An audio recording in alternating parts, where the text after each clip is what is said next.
So what we are going to do now is la sopa de ajo, which is a staple of the Spanish cuisine everywhere. And I think it's great because you just have to grab some leftovers or whatever you have in the fridge. It doesn't have to be ham. In this case, I have some pieces of the end of a ham that I peeled before and cut myself. And so I'm gonna cut it in small tacos. You know, in Spanish, tacos, at least in Spanish, in Spain, it means that the pieces, the small pieces. So I'm gonna cut these ones. I have the garlic. I'm not going to do much because it's just for dinner, so I'm going to do just a small quantity. I'm gonna chop it and fry it in there. I have a pimenton. I have the paprika one, and I also have the sweet one. So just a splash of paprika, so it's not very heavy for a dinner. And I have all bread. This one is white bread. You can use almost anything. So the most important part is that you have all bread. You can work with fresh bread, but it's better because otherwise you will get the inside too thick and melt inside the soup, and it will be like bread instead of we want the big chunks of bread to be identified. And then we have my mother-in-law chicken soup that we are going to use because it's great. Well, she puts almost everything inside, and yeah, it's amazing. It has beef, well, it's chicken stock with beef and panceta inside, and probably costilla and serrano ham. So it's always very good. It makes these huge pots. I always have in the fridge to use for this kind of everyday meals. There, you can get más o menos. Sure. That's 3 or 4, you know.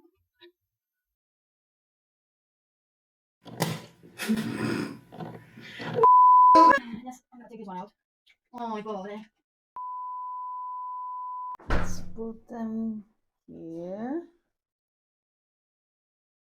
And what we are going to do is put them so they will be soft and amazing. I think that's all. So what we're going to do is first we are going to mince the garlic, and we also have the extra virgin olive oil that my friend Sabella was so nice to bring us from her father's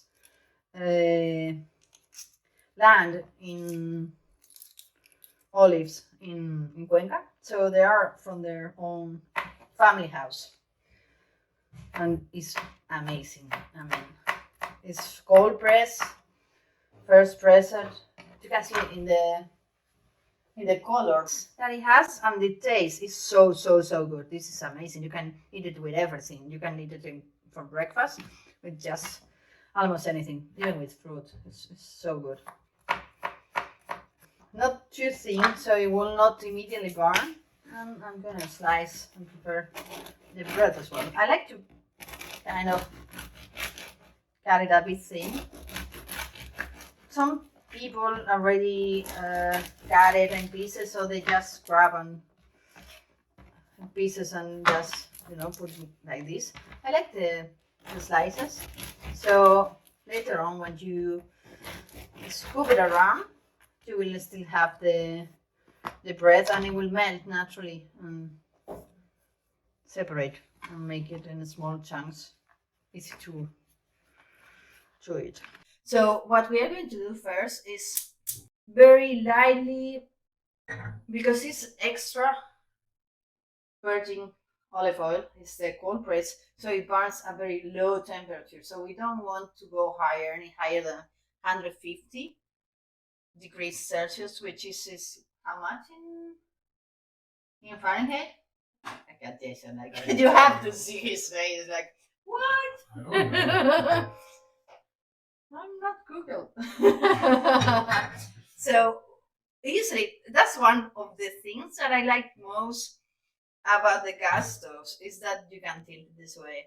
I don't know if you can see it from this camera, for sure you can tilt it, and so you have all the olive oil, because you don't need many of it, and you can tilt it. You cannot do it with an electric stove or anything. So I think gas is so good. So we are just going to put the garlic in and be just like infuse it and get it a bit crispy, but very, very, very soft, you know. You see that it's going so fast because when it gets brown, it's fast. It goes like this, you know. You don't have any time to react, so you just pull it up and that will be fine. If you have an electric stove, you can use it as well. You just, instead of tilting, you can tilt it for, because once it reaches temperature, it will be fine. Otherwise, you just get it off of the stove once you think that you are going to overdone it. And you always have the water.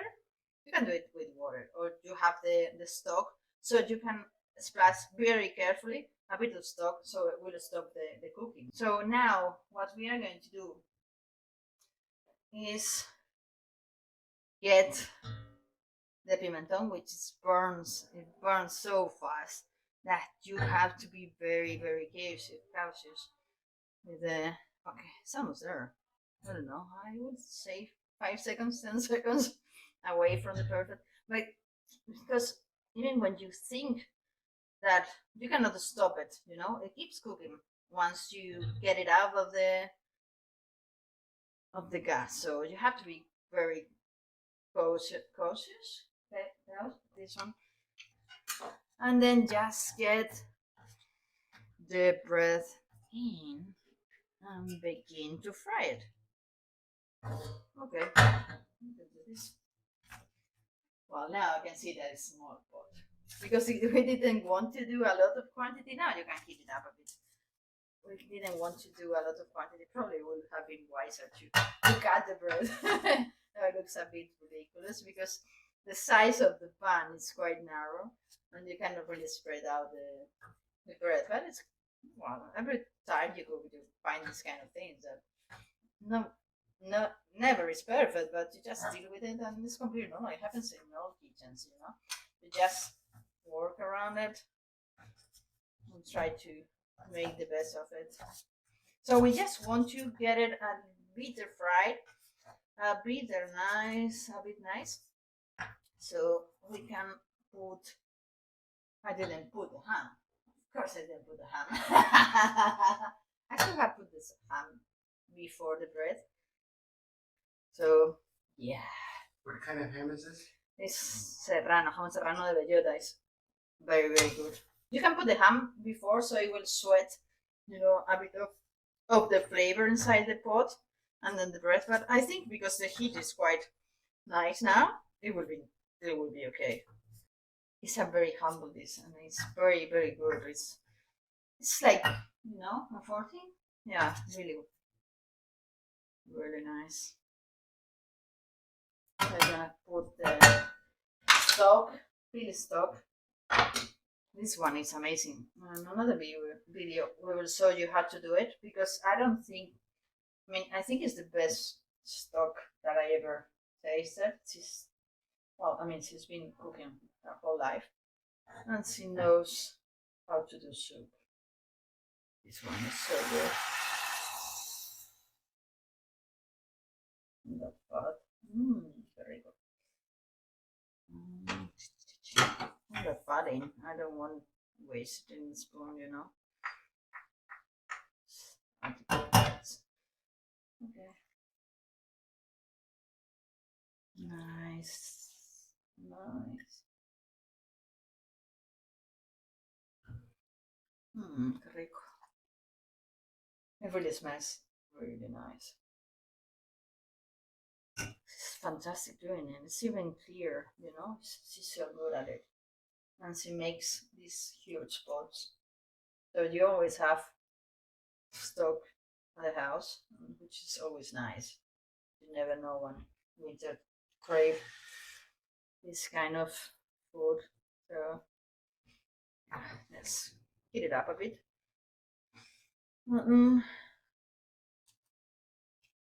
Kind of melting the bread in, but keeping the chunks. I like chunks.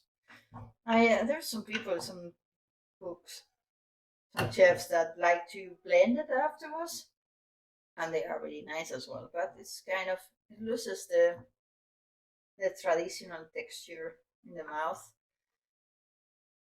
think that some people, I mean, you have to keep in mind that it's just bread because some people might find it funny in the mouth because it has this kind of, soggy bread and it can look like maybe fat or something like that, but it's just bread, so don't be scared of the texture. Put a bit more. Once it's boiled, a couple of minutes, it's done. Gonna let it rest for a few minutes there so it gets nice and ready to be eaten. So the eggs are ready and we are gonna take them out. So we have the soup with eggs. I just got them out and we are gonna crack them here. So we put two? Yeah, I think so. Oh, nice. Let me just grab a spoon.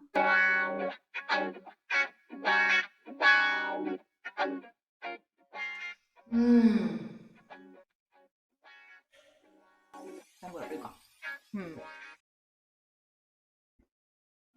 Oh my god, it's delicious. Yeah, it's pretty good.